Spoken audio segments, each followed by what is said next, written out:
एक बार फिर आपका स्वागत है। आप देख रहे हैं कहानी कुर्सी की। मैं हूं सौरभ, आपके साथ हर्षवर्धन त्रिपाठी जी, विजय त्रिवेदी जी, प्रोफेसर संगीत रागी जी, समीर चौगांकर जी स्टूडियो में हैं। बंगाल में हिंसा की बात तो हमने की, लेकिन बंगाल की पॉलिटिकल बात रह गई, वो अब कर ले। ममता बनर्जी बंगाल का चुनाव हारी और बुरी तरीके से हारी। ममता बनर्जी ने इसके बाद कल अपने विधायकों, सांसदों और पार्टी के सीनियर नेताओं के साथ मीटिंग की। पहले एक बात बता दूं, उससे पहले टीएमसी की तरफ से सोशल मीडिया पर एक मैसेज डाल के कहा गया कि बहुत से लोग टीएमसी के प्रवक्ता के तौर पर या टीएमसी के बिहाफ पर बयान दे रहे हैं। हम बताना चाहते हैं कि वो हमें रिप्रेजेंट नहीं करते, हमारा आधिकारिक प्रवक्ता ही जो बोलेगा वही टीएमसी की बात होगी। क्यों कहना पड़ा था टीएमसी को? क्योंकि टीएमसी के सांसद, टीएमसी के नेता वो खुलकर मानने लगे और टीवी पर एक्सेप्ट करने लगे, मीडिया में जाकर मानने लगे कि हम चुनाव हार गए।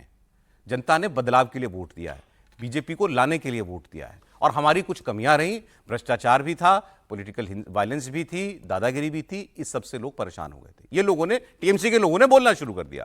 इसलिए पहले तो वो एक गैग ऑर्डर निकाला गया। फिर आगे क्या हुआ? ये जो कोलकाता में मीटिंग हुई है, ममता बनर्जी के घर पर मीटिंग हुई थी। इसमें ये 2 घंटे मीटिंग चली, जिसमें नतीजों से लेकर चुनाव आयोग की भूमिका को लेकर बात की गई। अच्छा, इसमें इंटरेस्टिंग ये था कि जो 80-81 विधायक चुनकर के आए हैं ममता बनर्जी के, उसमें से 10 मिसिंग थे। 70 लोग पहुंचे, 10 विधायक मीटिंग में आए ही नहीं। तो फिर ये चलने लगा कि क्या ये लोग बगावत करेंगे, और ममता बनर्जी ने संविधान से बगावत सी कर दी है। वो कह रही मैं इस्तीफा नहीं दूंगी, मैं चुनाव नहीं हारी हूं, चाहे तो मुझे बर्खास्त कर दें। कानून में कहीं नहीं लिखा कि मुझे मजबूरी किया जा सकता है इस्तीफा देने के लिए, क्योंकि मैं मानती नहीं कि मैं हारी हूं। चोरी से ये चुनाव जो है बीजेपी को दिया गया है, मेरी हार नहीं हुई है। विधानसभा के पहले दिन टीएमसी के सारे विधायकों को उन्होंने काले कपड़े पहनकर आने को कहा। फिर उन्होंने कहा कि जिन लोगों ने, पार्टी के लोगों ने हमें धोखा दिया, उनको हम सबको एक एक करके पार्टी से निकालेंगे। फिर ममता बनर्जी ने कहा मैं एक आजाद पंछी हूं, मैंने सबके लिए काम किया है, हम भले ही चुनाव में हारे दिखाए गए हों, लेकिन हम लड़ेंगे। दूसरी तरफ टीएमसी अब बंगाल के चुनाव के नतीजों को सुप्रीम कोर्ट ले जाने की भी तैयारी कर रही है। अभिषेक बनर्जी ने कहा है कि पार्टी विधायकों ने बताया कि ईवीएम में छेड़छाड़ हुई थी, वोट की लूट हुई थी, जिसको लेकर के वो सुप्रीम कोर्ट में याचिका दाखिल करेंगे। और उन्हीं चर्चाओं में एक बात ये भी चल रही, जो त्रिपाठी जी ने इसका जिक्र किया, कि हम अंतर्राष्ट्रीय स्तर पर भी इस मामले को उठाएंगे। ऐसी ये पुष्टि नहीं हुई, लेकिन ये भी बातें चल रही हैं कि उनके, ममता बनर्जी के हवाले से शायद उन्होंने ऐसा भी कहा। ये हो भी जाए तो इसमें कोई आश्चर्य नहीं होना चाहिए। कल भी हमने इसकी चर्चा की थी, नहीं देंगे इस्तीफा तो क्या हो गया, सरकार तो बननी है, दूसरी सरकार बनेगी। सवाल यह है कि ममता बनर्जी इसको कहां तक ले जाना चाह रही हैं। वो इसको एक पॉइंट ऑफ कॉन्फ्रंटेशन क्यों बनाना चाह रही हैं, जो बड़ी एक सामान्य सी बात है। इतने राज्यों में चुनाव हुए हैं, हारने वाले ने तरह तरह के किस्म के आरोप भी लगाए हैं, चुनाव आयोग पे भी आरोप लगाए हैं, ईवीएम को भी बहाना बनाया है, लेकिन यह काम किसी ने नहीं किया। अब यहां कॉन्स्टिट्यूशनल दायित्व की और कॉन्स्टिट्यूशन में क्या मैंडेट दिया है उसकी बात होनी चाहिए। ममता बनर्जी ये सीधी चुनौती क्या कॉन्स्टिट्यूशन में लिखी बातों को नहीं दे रही हैं? सर बिल्कुल दे रही हैं, इसमें कोई बात ही नहीं है। और मुझे नहीं समझ आ रहा कि क्या ऐसी वजह है। मतलब पार्टी का कार्यकर्ता भी जानता है कि चुनाव हार जाते हैं तो हार जाते हैं ना। और मैं कह रहा हूँ जितनी बातें आपने अभी बोली ममता जी के रेफरेंस में, उसमें मुझे किसी में भी आपत्ति नहीं है कि वो काले कपड़े पहनकर जाएं, वो विरोध प्रदर्शन करें, वो ईवीएम पर बोलें और सुप्रीम कोर्ट जाए, है ना। ये सारे लीगल ऑप्शंस उनके पास है। हम भी तो यही कह रहे हैं कि ये सारे लीगल ऑप्शंस पर जाए। एक बार हार हो गई है, उसको तो मान ही लेंगे, उसको मान लें और चले जाएं। इस्तीफा देने नहीं देने से कोई फर्क वैसे पड़ने वाला नहीं है। इलेक्शन कमीशन ने जो नई विधानसभा है उसकी लिस्ट राज्यपाल को दे दी है। अब तो विधानसभा ही खत्म हो गई है, तो नई विधानसभा होगी, 9 तारीख को नया शपथ। अंतर है ना, इस्तीफा दे दिया तो आपने मान लिया कि भाई अभी लीगल स्टेटस तो यही है कि मैं हार गई। वो तो लीगल स्टेटस को चैलेंज कर रही है ना। वही मैं कह रहा हूँ कि इसका कोई मायने नहीं है, वो अपने कार्यकर्ताओं के लिए या इस तरह के लीगल स्टेटस से। मैं तो इसमें कोई तर्क वाली बात नहीं समझता। और यदि प्रोफेसर साहब की भाषा में भी कहूँ तो अराजक है। ये तो वितर्क के भी परे है, वितर्क के भी परे है, वितर्क के परे है। और इसका कोई मायने भी नहीं है कि इसकी बात करें। और बाकी सब बातों पर वो जा सकती है। मैं इसमें कहीं पर वो नहीं कर रहा कि वो जो कहना चाहे, काले कपड़े पहने, जो पहनना है। टीएमसी ने नई मांग रख दी है। टीएमसी ने कहा है वो कि हम बताएंगे आपको इस कॉन्स्टिट्यूएंसी की 100 सीटें चोरी हुई थी लगभग। हाँ, वो सब बताए ना। लगभग 100 सीटों के सारे पोलिंग बूथ का 12 बजे से 6 बजे तक का जितने घंटों का सीसीटीवी फुटेज दिखा दीजिए हमको, ये मांग रहे हैं। देखिए, आपको जो भी काम है, आप जो भी मांग कर रहे हैं, संवैधानिक दायरे में रह करके आपको मांग करने का पूरा अधिकार है। लोकतंत्र के अंदर सबको अधिकार है अपने मांगे रखें। उनको अधिकार है वो काला कपड़ा बांध करके जाएं या मुंह पे कालिक पोत करके जाएं, उनको कौन रोकता है? वो उन्हें कोई नहीं रोकता है। यदि कल जाकर के चेहरे पर यदि काला लेप लगा करके चले जाएं तो उनको वो चले जाएं वहाँ, उनको प्रोटेस्ट करने का, इससे भी यदि कोई भद्दा तरीका लगता हो तो वो भी करके चले जाएं। उनका ये जनतांत्रिक अधिकार है। वो सुप्रीम कोर्ट जा रहे हैं, बिल्कुल जाना चाहिए उनको। उनको हत्या की संस्कृति को के खिलाफ कम से कम खड़ा होना चाहिए। हत्या के लिए जब ममता बनर्जी स्वयं नहीं जा रही हैं, स्वयं मान नहीं रही हैं और साथ साथ इस जिद पर अड़ी हुई कि मैं इस्तीफा नहीं दूंगा, तो एक ढंग से आप अपने कार्यकर्ताओं को वायलेंस के लिए उकसा रही हैं। यह सामान्य बात नहीं है। कल भी मैंने विजय जी जब बात किया था, उसी को जोड़ रहे हैं। मैं बिल्कुल जोड़ रहा हूं, मैं फिर कह रहा हूं। और दूसरी बात कि जितने पॉलिटिकल पार्टियां हैं, विपक्षी पार्टियां, ये सब इस गंदगी के में शामिल हैं। मैं इसलिए ऐसा कह रहा हूं, मैं बहुत जिम्मेदारी से कह रहा हूं। ममता बनर्जी ने कब यह तय किया कि हमको नहीं ये करना है, इस्तीफा नहीं देना है?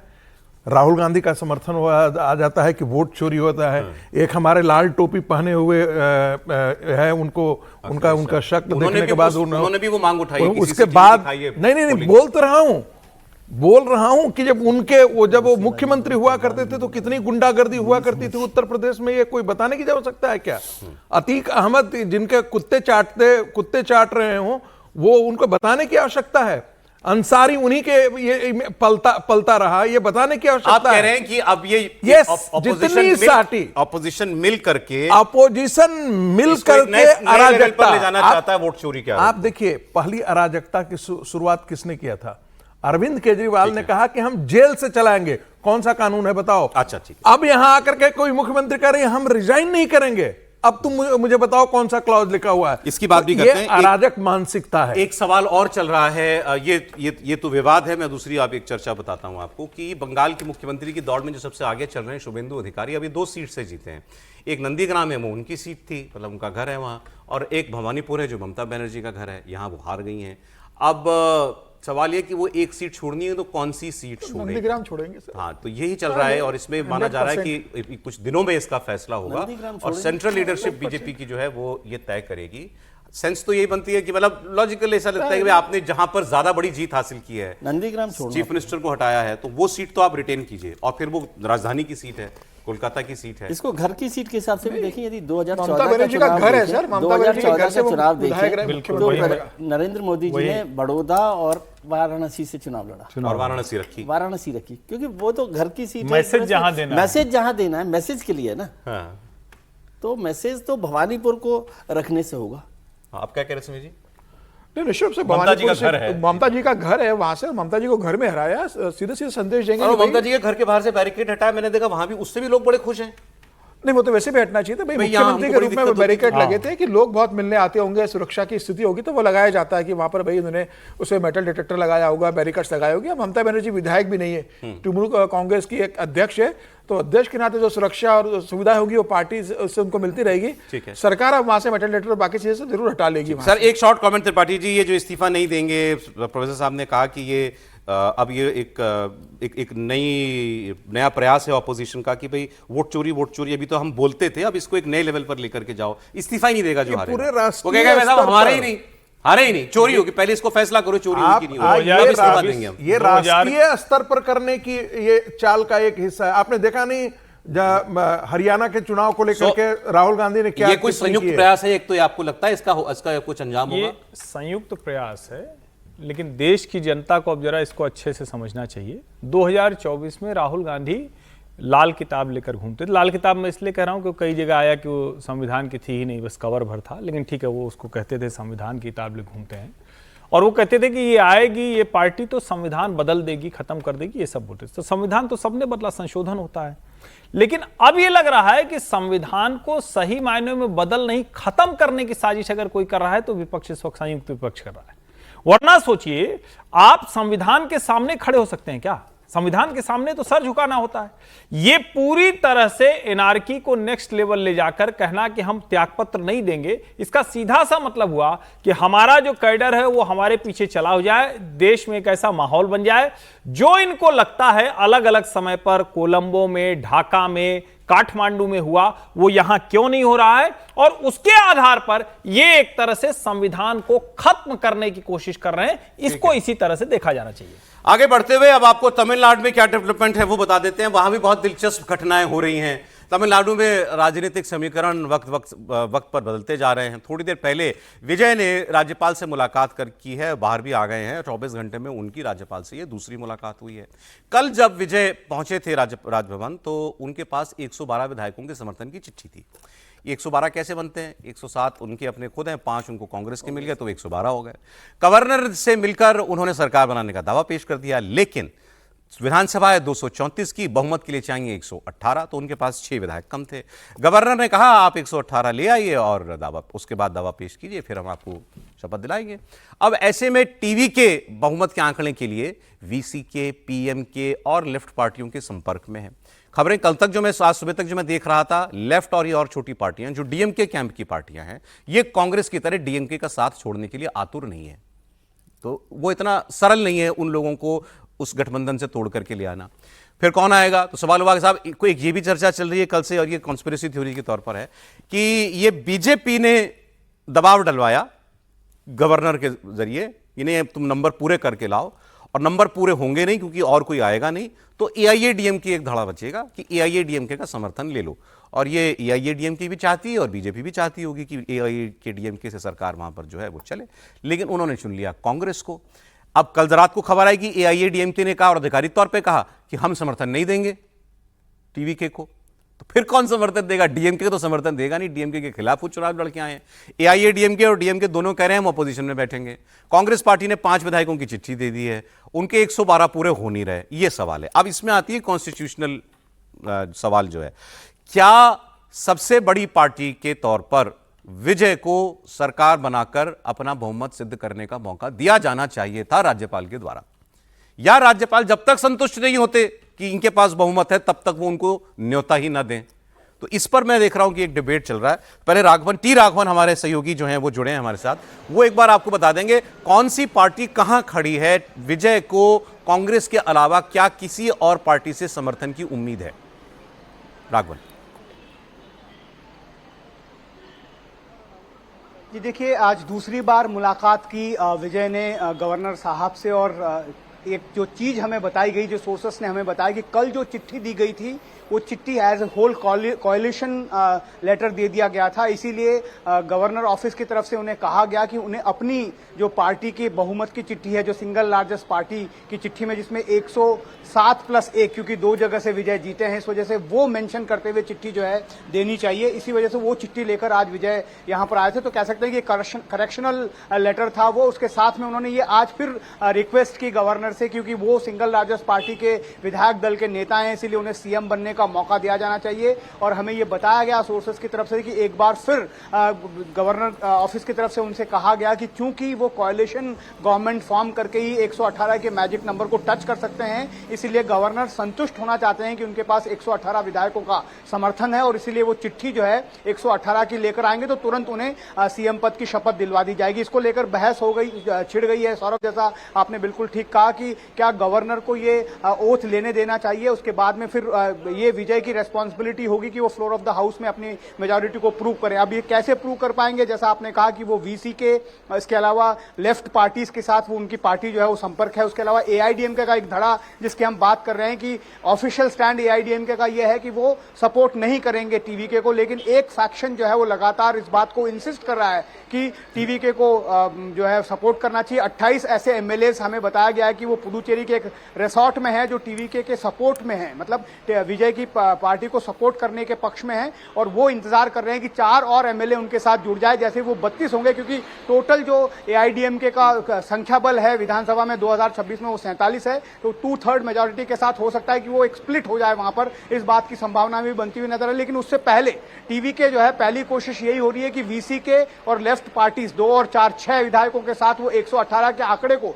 टच कर और एक बार शपथ ले लें, उसके बाद बाकी की कहानी होगी। लेकिन ये प्रॉब्लमेटिक इसलिए लग रहा है क्योंकि वीसीके और जो लेफ्ट पार्टीज हैं वो ये तो कह रहे हैं कि विजय को शपथ लेने के लिए गवर्नर को अलाउ करना चाहिए, लेकिन अपना समर्थन पत्र उनको नहीं दे रहे हैं। जब मैं आपसे बात कर रहा हूं तो वो स्टालिन से मुलाकात कर रहे हैं, तो बड़ा कंफ्यूजन है। अब वीसीके एक आखिरी बात और कह दूं कि टीवीके के सामने शायद अब एक और ऑप्शन जो है वो लीगल रिकोर्स लेने का है, और शायद आज शाम तक कोई आंकड़े नहीं बनेंगे तो हम देखेंगे कि वो कानूनी रास्ता भी अपना सकते हैं। राघवन, बहुत शुक्रिया आपका। अच्छा, एक कॉन्स्पिरेसी थ्योरी इसमें और चल रही है, जैसे ये ना कि दबाव गवर्नर के जरिए बीजेपी और AIADM के दलवा रहे हैं कि कांग्रेस नहीं, हमारे समर्थन से सरकार बनाओ। एक कॉन्स्पिरेसी थ्योरी ये है कि डीएमके ने कांग्रेस को प्रॉड किया कि ना तुम जाकर के अपना समर्थन दे आओ, इसको ये AIADMK के साथ ना बनाए ताकि वो फंस जाए। मतलब तुम पहले लॉक कराओ, अपना रुमाल पहले रखाओ जाके सीट पे कि हम देंगे, हमारे समर्थन से सरकार बनेंगे। अब क्या सच है क्या नहीं, हम बात करते हैं वो जो लीगल पहलू था उसकी। क्या राज्यपाल को विजय को बुला लेना चाहिए था? बहुमत तो देखिए सिद्ध फ्लोर ऑफ द हाउस पे ही होता है, विधानसभा में ही होता है। तो विधानसभा में वो कर लेते तो कर लेते, ना कर पाते तो ना कर पाते, लेकिन उनको न्योता दिया जाना चाहिए कि नहीं न्योता दिया जाना चाहिए? त्रिपाठी जी बताइए। देखिए, मुझे लगता है कि 100% न्योता दिया जाना चाहिए, और विजय को सरकार बनाने से रोकने की कोशिश होते हुए दिखना भी तमिलनाडु का जो जनादेश है उसका अपमान है, और ये करने से बचना चाहिए। मैं बार बार कहता हूं गवर्नर की बड़ी महत्वपूर्ण भूमिका होती है। अगर ये मान लीजिए कि 80-90 का आंकड़ा होता या ऐसा होता कि कुछ दिक्कत होती तो बिल्कुल गवर्नर का एक काम चाहिए, नंबर जुड़िए।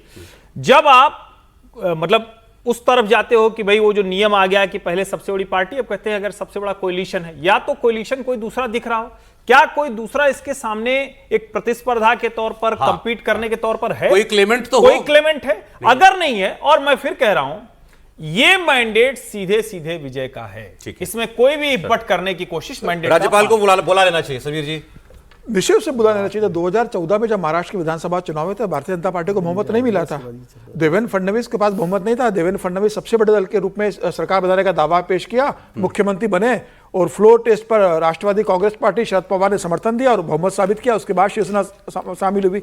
2017 का गोवा का उदाहरण देता हूं।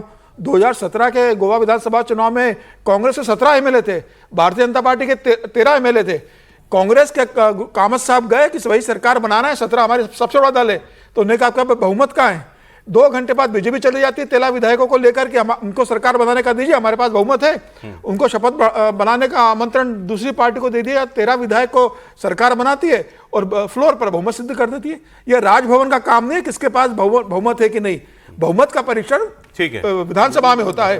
तो मुझे लगता है कि राज्यपाल को यह बात ध्यान रखना चाहिए, और राज्यपाल तब रोक सकते हैं कि कोई दूसरा अगर गठबंधन अगर दावा करने आता है तो रोक सकते हैं। कोई अगर दूसरा दावा करेंगे हमारे पास बहुमत है, किसी ने दावा नहीं किया, सबसे बड़ा दल कह रहा है, आप उनको शपथ दिलवाइए, 48 घंटे का समय दीजिए कि फ्लोर टेस्ट कीजिए, आप करेंगे। वो डेडलाइन आप बताइए भाई, 2 दिन में करो, 4 दिन में करो, गवर्नर तय करे, 24 घंटे, 48 घंटे, 72 घंटे का समय दे।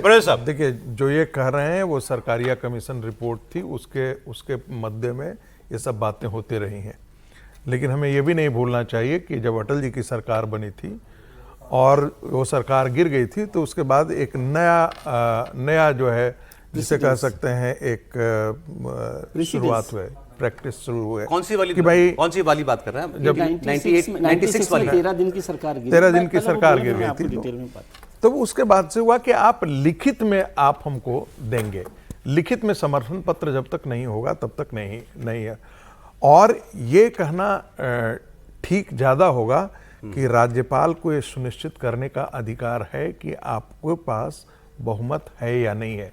ये सरकारिया कमीशन की रिपोर्ट कहती थी कि ये काम राज्यपाल को देखना नहीं है, ये काम फ्लोर ऑफ द हाउस होना, फ्लोर ऑफ द हाउस होना चाहिए। तो सुप्रीम कोर्ट ने भी कहा, बिल्कुल कहा है, सुप्रीम कोर्ट ने कहा है, लेकिन सुप्रीम कोर्ट ने कोई ऐसा निर्णय नहीं दिया है। निर्णय सर, बम्बई फैसला आपको क्या लगता है, विजय को मौका मिलना चाहिए नहीं मिलना चाहिए? मुझे ऐसा लगता है कि मौका मिलना चाहिए था, मिलना चाहिए था। एक सर एक बयान सुना दूं मैं, वो हमारे पास देश के जाने माने वकील और कांग्रेस के नेता अभिषेक मनु सिंघवी जी का इस पर एक टेक है, वो मैं आपको सुना देता हूं, क्योंकि वो कॉन्स्टिट्यूशनल मैटर्स के एक्सपर्ट हैं। वो क्या बता रहे हैं, एक बार अभिषेक मनु सिंघवी सुना दीजिए।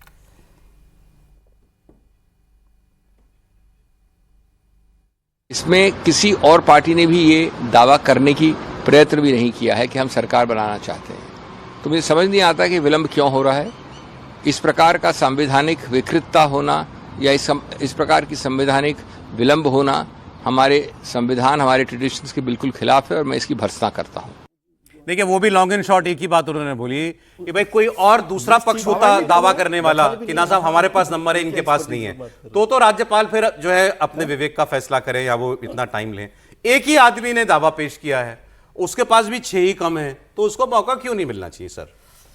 सर क्या है कि कॉन्स्टिट्यूशन में, सुप्रीम कोर्ट में बहुत स्थिति स्पष्ट है। सुप्रीम कोर्ट का 1994 का बोमई का फैसला है, एसआर बोमई केस है, जिसमें सुप्रीम कोर्ट ने साफ साफ कहा कि फ्लोर ऑफ द हाउस जो है वही अकेली जगह है जहां पर बहुमत का फैसला हो। ठीक है, 94 में। उससे पहले क्या हुआ था, 91 को याद कीजिए, नरसिम्हा राव साहब की सरकार थी, 232 एमपी की सरकार चलती रही 3 साल। कभी फ्लोर टेस्ट हुआ ही नहीं? फ्लोर टेस्ट हुआ ही नहीं, 93 में हुआ। तो उसमें यह कहा गया कि जिस दिन फ्लोर टेस्ट होगा बहुमत साबित कर देंगे तो ठीक है, नहीं होगा तो गिर जाएगी सरकार। बहुमत की जरूरत तो साबित करने पर चाहिए ना। उस आधार पर नरसिम्हा राव की सरकार चलती रही और उसमें वो हुआ स्कैम जो सारा आप कहते हैं कैश फॉर वो क्या था ना, कैश फॉर वोट नहीं cash for vote, Shibu Soren वाला, शिबू सोरेन वाला जो पूरे झारखंड के एमपी जो उसमें समर्थन किया और वो सारा मामला हुआ। उसके बाद 94 में बोमई फैसला आया। बोमई फैसले में साफ साफ ये बात की गई। उसके आधार पर 96 में, मैं थोड़ा सा 1 मिनट ले रहा हूँ, 96 में वाजपेयी की सरकार जब बननी थी, 96 का चुनाव हुआ तो डॉक्टर शंकर दयाल शर्मा राष्ट्रपति थे और उन्होंने उसी आधार पर वाजपेयी जी को बुला लिया, है ना। और वाजपेयी जी 13 दिन की सरकार के बाद हाउस में मेजोरिटी प्रूव नहीं कर, 3 बार प्रधानमंत्री बने, उनके पास कब मेजोरिटी थी? नहीं सुनिए तो, नहीं वो टेक्निकल बात बता रहा हूँ आपको। तो 96 में 13 दिन बाद वो सरकार गिर गई। तो उस समय ये आरोप लगा कि राष्ट्रपति जी ने ये मौका और सब चीज़ों को एक्सप्लोर करने की बजाय, वैसे आरोप तो दूसरा था, आरोप तो ये था कि जब वो लेफ्ट पार्टीज और सारी जो नॉन बीजेपी पार्टीज थी बिल्कुल बहुमत तक पहुँच गई थी, उससे पहले उनको बुला लिया। खैर वो तो हो गया। अब उसके बाद 98 में फिर सब सरकार बनी। 2 सरकारें गिरने के बाद, देवगौड़ा और गुजरात सरकार के बाद चुनाव हुए 98 में। फिर किसी के पास बहुमत नहीं था, बीजेपी के पास थी 182 सीट्स। उस समय थे राष्ट्रपति KR नारायणन। KR नारायणन साहब ने कहा, जब वाजपेयी जी एनडीए का बहुमत लेकर गए तो उन्होंने कहा, वो लेकर गए थे बहुमत, उन्होंने कहा ये चिट्ठी से काम नहीं चलेगा, इसमें जितने दल आपको समर्थन दे रहे हैं उन सबके समर्थन की चिट्ठी चाहिए। अब उसमें क्या पेच हुआ, बहुत इंटरेस्टिंग, थोड़ा सा मैं इसलिए बता रहा हूँ क्योंकि ये कहानी वाला मसला है कि जयललिता की पार्टी AIADMK, जिनके साथ आज ये सारा झगड़ा चल रहा है, उन्होंने अश्योर कर दिया बीजेपी को कि हम समर्थन करेंगे, लेकिन उन्होंने चिट्ठी नहीं दी वाजपेयी जी को, बीजेपी को। उसमें थे सुब्रमण्यम स्वामी, जिन्होंने रोक दिया था क्योंकि सुब्रमण्यम स्वामी बनना चाहते थे वित्त मंत्री, प्याले में तूफान। तो उस समय उन्होंने रोक दिया उनको और चिट्ठी नहीं आई। तो दिल्ली में रोज ये चलता रहा कि चिट्ठी आएगी, चिट्ठी आएगी, चिट्ठी आएगी, और 8 दिन लग गए चिट्ठी आने में। फाइनली चिट्ठी आई और जब वो पूरे सभी सहयोगी दलों के साथ दिया तो KR नारायण साहब ने उसको दिलवाया। तो ये प्रेसिडेंस हो गया। अब उस प्रेसिडेंस का गवर्नर इस्तेमाल कर सकते हैं, ठीक है, लेकिन वो एक ऐसा मामला था जहां पर जिसका जिक्र सब लोग कर रहे हैं कि भाई दूसरी पार्टियां भी थी, क्लेमेंट थे, यहाँ पर कोई नहीं है। तो और ये राज्यपाल की जिम्मेदारी ने, वो उनको 10 दिन का टाइम दे, 5 दिन का टाइम दे, उसमें गिर जाएगी सरकार तो गिर जाएगी। मतलब ये तो जिम्मेदारी विजय की है। सवाल ये है कि फिर अगर मान लीजिए, मैं फिर एक बार कॉन्स्पिरेसी थ्योरी के बिहाफ पे बात कर रहा हूं, मैं राज्यपाल वो तो अलग हो गई, कॉन्स्पिरेसी के ऊपर सवाल नहीं उठा रहा। मान ले लेकिन कि राज्यपाल किसी के कहने पर टाइम दे रहे हैं, टाइम ले रहे हैं, तो टाइम ले रहे हैं तो किसको देने के लिए ले रहे हैं? नहीं, वो तो आ जाएगा ना सामने। आप कौन है कौन? सर आपको याद हो, AIADMK कह रहा है कि हम नहीं देंगे, AIADMK टूटने को तैयार पड़ी है। आपको 3 दिन से मैंने कहा, जिस दिन से ये नतीजा आया कि क्या ये NDA की सरकार बनेगी, आपको याद है? मैं आपको क्या लगता है ऐसा होगा? मुझे बहुत संभावना लगती है। कांग्रेस जब वो कांग्रेस के कैंप में चले गए तो बचा क्या? डिस्कस करने के लिए क्या बचा? ये चोजन कांग्रेस, वो बीजेपी क्या AIADMK के साथ कैसे जा सकता है? Politics is the game of possibilities. और जो लोग राजभवन रिजॉर्ट में पहुंच जाते हैं, रिजॉर्ट से वो राजभवन नहीं आते हैं। आप देखिए तो सही। और आप महाराष्ट्र का उदाहरण नहीं लिया, क्या नाम है, समीर साहब ने महाराष्ट्र का उदाहरण नहीं दिया जब देवेंद्र फडणवीस जी को वो दिया ना कि नहीं, उनको दिलवा दी थी सुबह 5 बजे, तो फिर वो गिर गई ना सरकार। लिया जा रहा है? नहीं देखिए, मतलब मुझे ये इस वाले पे थोड़ा सा, जैसे कल शाम से ये भी चला कि डीएमके मिलकर सरकार बना, बहुत बड़ी गप चली वो शाम तो से। डीएमके एडीएम की बात कर रहे हैं साहब। तमिलनाडु की राजनीति में गवर्नर हो सकता है कि उनको ये लग रहा हो कि भाई हम पूरी तरह से पक्का करके, पुख्ता करके, और चूंकि पहले पुराने प्रेसिडेंट्स हैं तो वो कर रहे हो। मैं नहीं समझता हूं कि इसमें कोई टाइम लेने की बात है, लेकिन हाँ ये हो सकता है कि कुछ दूसरे तरह की, जिसको कहते हैं ना, बातचीत, और एक चीज जरूर हो सकती है जिसको हम मतलब थोड़ा अलग करके देखें कि चलो ये सब हटा दें तो क्यों कर रहे होंगे। क्या कांग्रेस के साथ विजय की सरकार न बने, ये कोशिश हो रही क्या? इसको आप ये मत किसकी बनेगी ये हटाइए, कांग्रेस के साथ न बने, सरकार विजय की बने। लेकिन दूसरा तो यही तो बात कोई तो है। बनाएगा ना, वो दूसरा नहीं, कौन विजय है? ही बनाएंगे। किसके साथ? एडीएमके के साथ बना लेंगे। हाँ, तो आप तो क्या वो तो इसमें क्यों तैयार लगा नहीं रहे है हैं? ना। जिस चीज को आप जानते हैं उसमें क्या क्यों लगा रहे हैं? नहीं, लेकिन तैयार होना तो तैयार हो जाना पड़ता है ना, जब आप तैयार किया जाएगा। परिस्थितियां होती तो तैयार हो जाना होता है। तो इसमें लग रहा है कि तैयार हो जाने की स्थिति हो रही है, मतलब तैयार करने की स्थिति हो रही है, क्योंकि आप इसको पॉलिटिकल नैरेटिव, मतलब कांग्रेस को छोड़ के विजय एडीएमके के साथ बना लें तो ये भी मुमकिन है। इसकी बहुत संभावना ही हो जाएगा बहुत संभावना है। इसकी बहुत संभावना। और नहीं, मैं तब कह रहा हूँ नंबर कि पूरा रिजॉर्ट में कोई चले गए हैं तो वो बिना राजभवन आए कैसे निकले? आपकी समझ क्या नहीं, कह मेरी रही है? समझ ये कह रही, तभी तो मैं बोल रहा हूं। यही होगा बिल्कुल, मुझे ये आपको भी लक्षण लगता है दिख रहा है। एडीएमके के साथ बनाएंगे विजय?